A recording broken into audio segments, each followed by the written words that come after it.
Have you ever wondered how far human cruelty can go in the name of power and justice? The British Empire, known for its global dominance, harbored a brutal history of punishment that shaped its reign.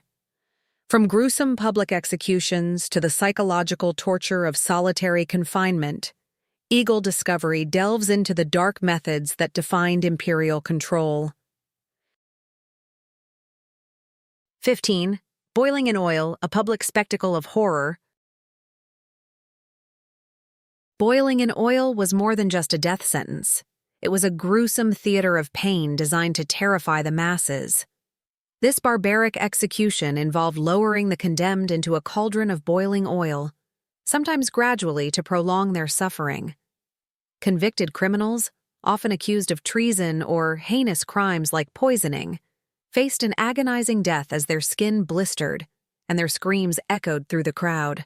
This macabre method served as both a punishment and a grim deterrent. The execution of Richard Rouse, a cook accused of poisoning his employer's porridge, became one of the most infamous cases. Witnesses reported being haunted by the smell of burning flesh and Rouse's agonizing cries. Public boilings were advertised to attract large crowds, making these spectacles a form of gruesome entertainment. Such acts reflect the brutal extremes of justice in the medieval and early modern eras, where the line between deterrence and cruelty blurred into horror. 14. Execution by hanging, the theater of death.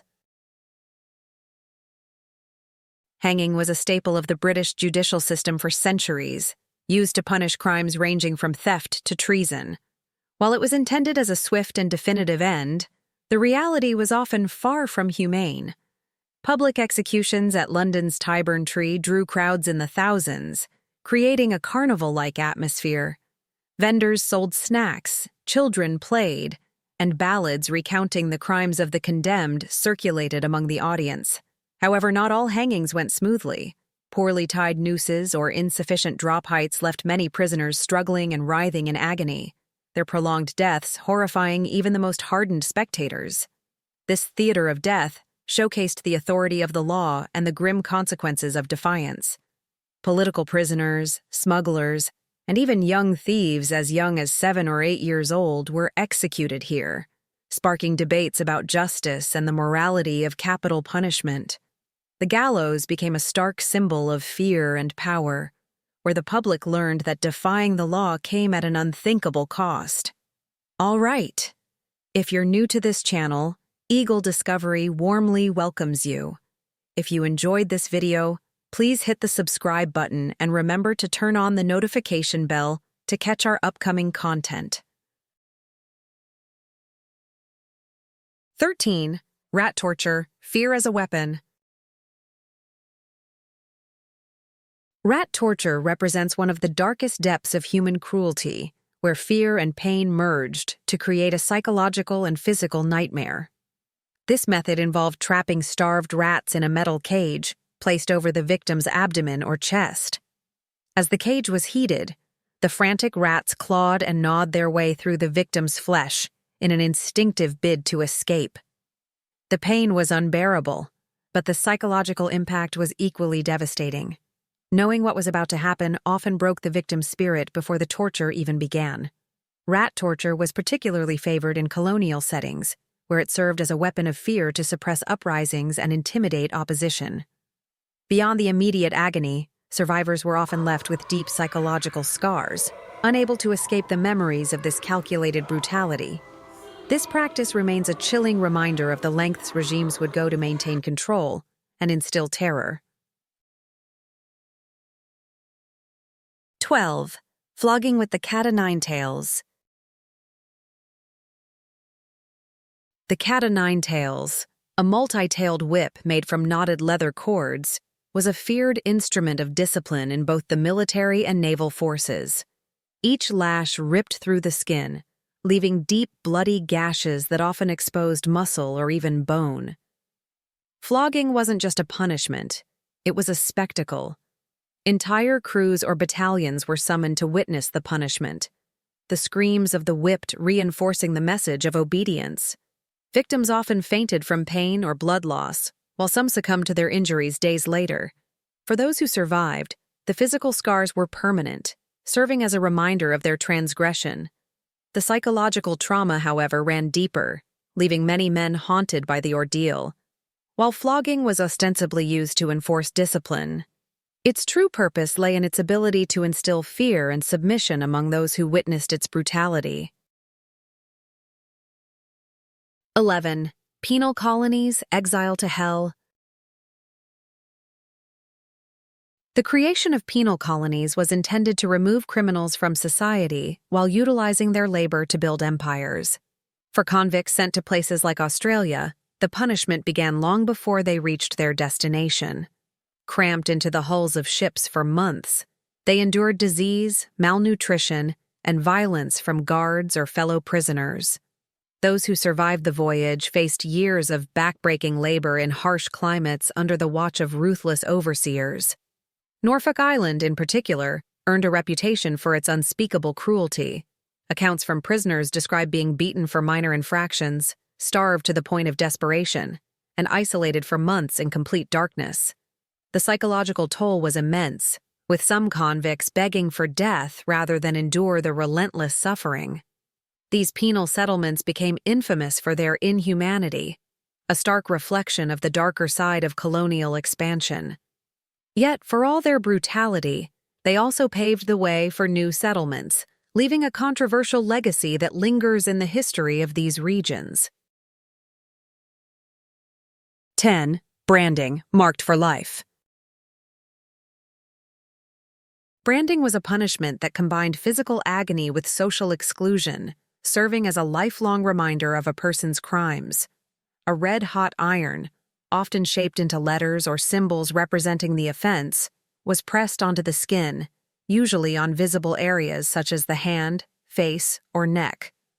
The pain of the burning flesh was excruciating, but the psychological impact was even greater. Branding was often conducted in public squares, where crowds gathered to watch the spectacle, furthering the humiliation of the condemned.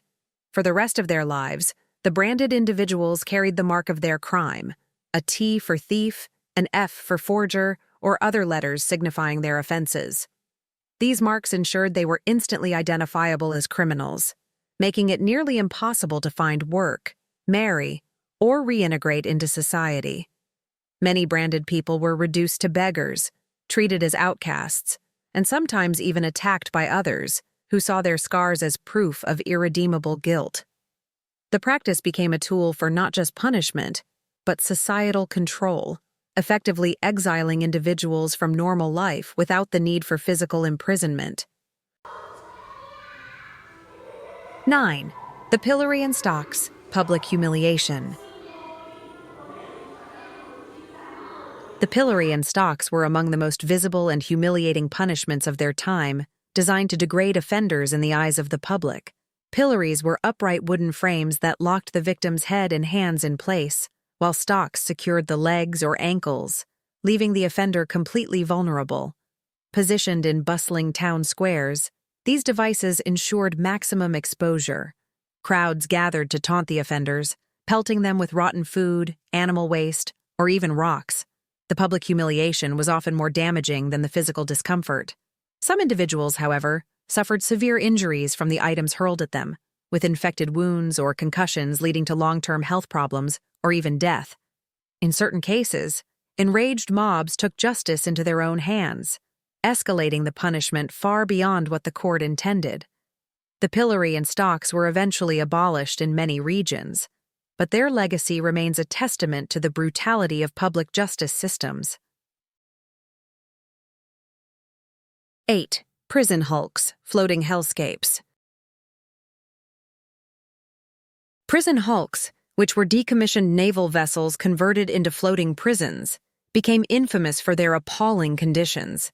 Originally intended as temporary holding facilities, they quickly turned into long-term detention centers due to overcrowded land-based prisons. Anchored in harbors, these hulks confined prisoners in dark, damp holds with minimal ventilation. The combination of unsanitary conditions, vermin infestations, and insufficient food made them breeding grounds for diseases like typhus and cholera. Guards, often poorly trained and abusive, added to the prisoners' misery, while the lack of sunlight and fresh air led to widespread physical and mental deterioration. Visible from the shore, these hulks served as grim reminders of the Empire's punitive measures, deterring potential criminals. For the thousands who died aboard these ships, often buried in unmarked graves, their stories became symbols of systemic neglect and dehumanization. 7. Drawing and quartering, the pinnacle of barbarity. Reserved for the most severe crime of high treason, drawing and quartering was a brutal spectacle of public punishment that served as both retribution and deterrence. The condemned were tied to a horse and dragged, or drawn, to the execution site, where they were hanged until nearly dead. Afterward, their bodies were disemboweled while still alive, with their entrails burned in front of them. The final act involved the beheading and quartering of the body, dividing it into 4 parts that were displayed in public places such as city gates or bridges as a warning to others. The sheer savagery of this punishment ensured that it struck terror into the hearts of the population. The dismemberment and public display of body parts were intended to demonstrate the state's power and the high cost of betrayal. Despite its barbarity, the punishment persisted for centuries, symbolizing the extreme lengths rulers would go to protect their authority. 6. Strappado, bone-shattering torture. The strappado was a torture method that inflicted excruciating pain by exploiting the body's own weight. The victim's wrists were tied behind their back, and they were suspended by a rope attached to their wrists. The suspension often caused the shoulders to dislocate, with ligaments and tendons tearing under the strain.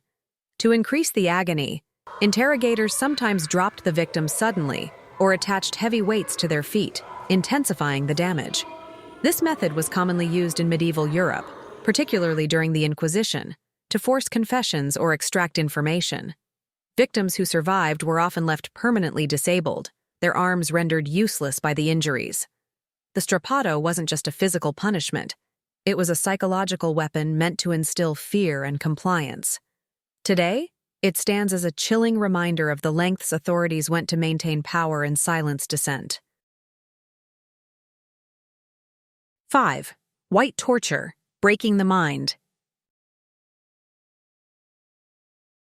White torture is a psychological weapon of unimaginable cruelty designed to dismantle a person's sense of self.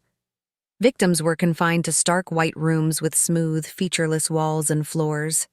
The unrelenting bright lights, left on 24/7, obliterated any sense of time, while the profound silence isolated them from the world.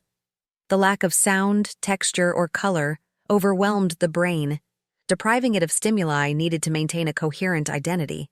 Over time, many victims experienced hallucinations, memory loss, and even forgot their own names.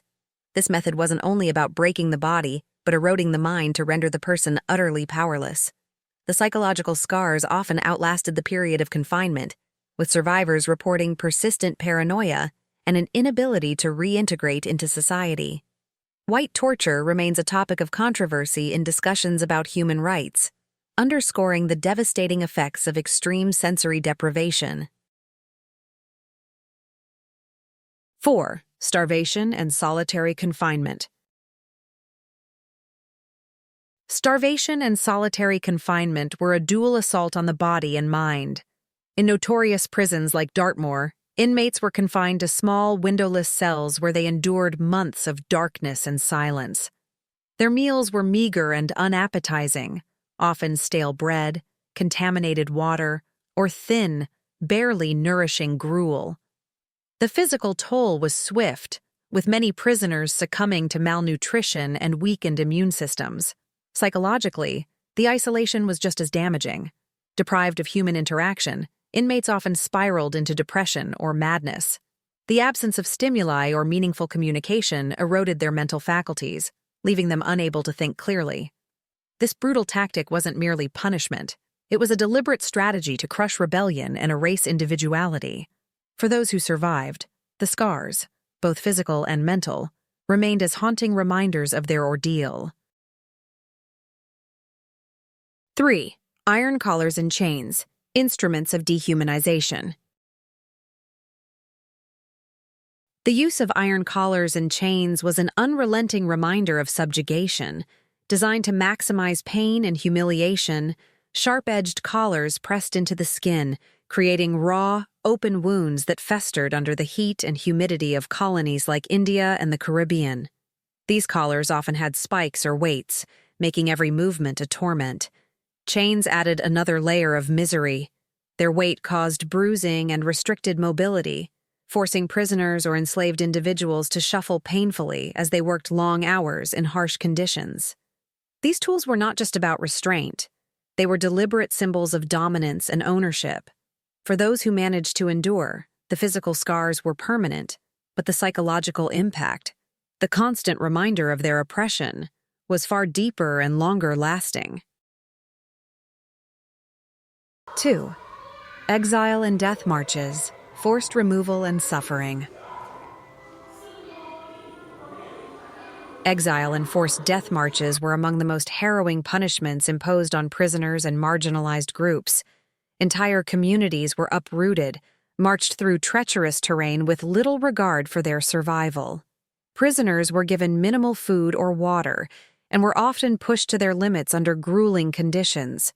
In frigid tundras or scorching deserts, many succumbed to exhaustion, starvation, or disease. For those who survived, exile was no less punishing. Remote penal colonies like Siberia or Southeast Asia became the final destinations for many. These desolate locations offered little hope for escape or survival, as prisoners were subjected to harsh climates, backbreaking labor, and abusive overseers. Death marches and exile weren't just about relocation. They were calculated methods of erasure, designed to dehumanize and destroy those deemed threats to the state. 1. The whipping post, a symbol of imperial oppression. The whipping post was a grim cornerstone of imperial rule, standing in town squares or plantation fields as a stark symbol of authority. Victims, often enslaved or colonized individuals, were tied to these posts and subjected to public whippings. Implements like the cat-o'-nine-tails or braided leather whips tore through flesh, leaving deep, bleeding wounds with every lash.